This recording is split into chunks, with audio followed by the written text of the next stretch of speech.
Hi everybody and welcome to another Tragic Hollywood on the Town video. This time we are again in New York City looking at 4 tragic New York City locations.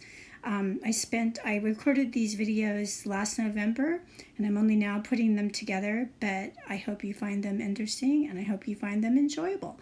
So sit back, relax, and enjoy Tragic Hollywood on the Town, New York City. So here we are at another tragic Hollywood location, not Hollywood, but New York location.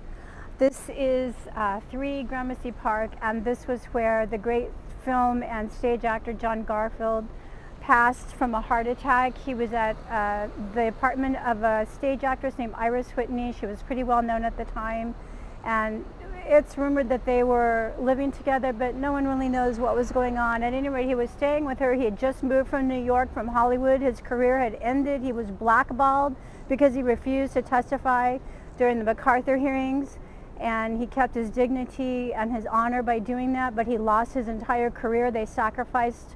He was the biggest star to get blackballed during that time, and it was really sad. And he was only 39 years old when he passed from a heart attack right up there in that apartment. And he had just that day, he had gone to this park, which is behind you, which is called Gramercy Park. And it's only accessible to residents and people staying at the Gramercy Park Hotel. And I would love to show it to you, but I don't think I can get in it. At any rate, this is where the great John Garfield passed away in 1952 on May 20th.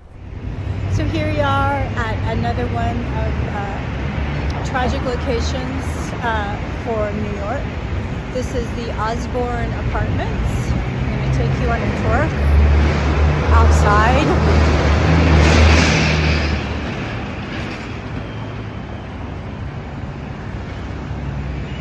So this is the apartment building where Gig Young and his 5th wife Kim Schmidt were staying in Suite 1BB on October 19th, 1978, when they were both found dead in their apartment.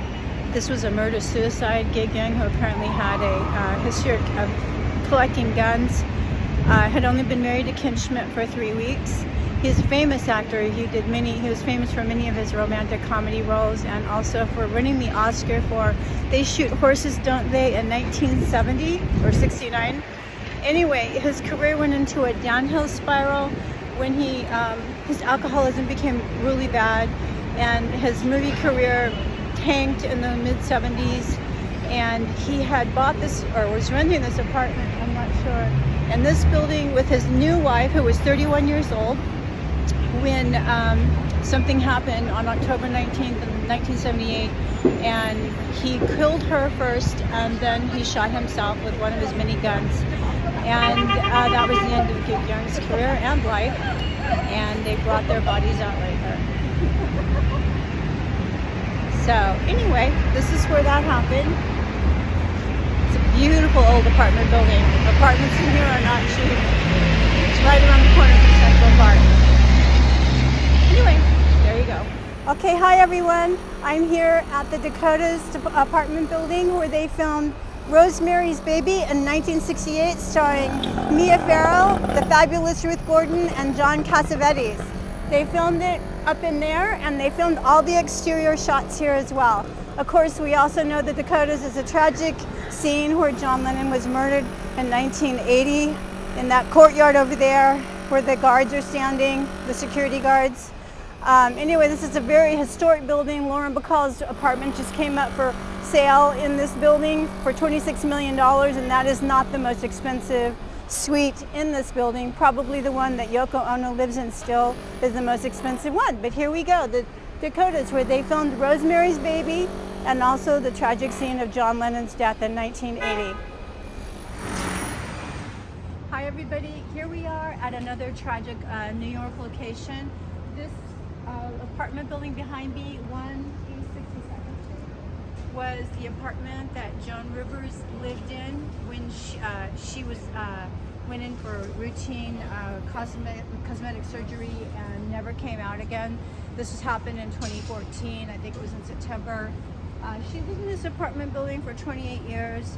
She lived in the penthouse, although I'm not sure if that was actually a part of her apartment, because her apartment looked very old school and that looks very modern up there. Anyway,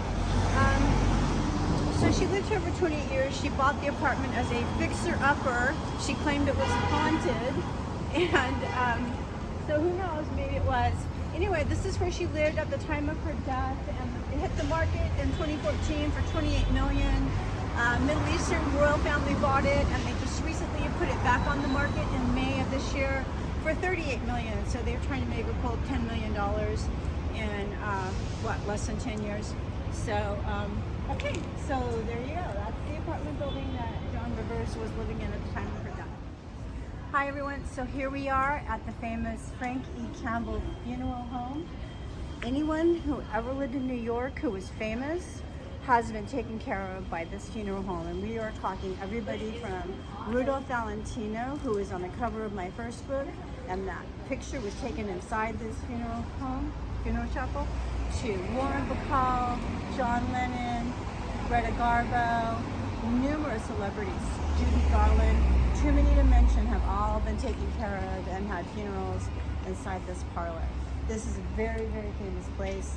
A lot of tragic stars have passed through those doors. There you go. So I hope you guys enjoyed the video of infamous tragic locations for Hollywood that are located in New York City. This was taken back in November on my trip to New York City. I did a lot of videos there, and I was pretty proud of these videos. I was especially proud of getting into the funeral home, because Campbell's funeral home is exclusive, as everybody knows, and it's really difficult to get in, and I actually managed to get in there. Unfortunately, I couldn't take any video or pictures, but I did manage to get in there. Anyway, I hope you enjoyed the video, and look forward to chatting with you next time. I hope that you like and subscribe to my YouTube channel. I have 3 books out, and I'm planning to write a 3rd Tragic Hollywood book, which should be coming out next summer. So look forward to that. Anyway, like and subscribe, go to Amazon, check out my books, and I will see you guys later.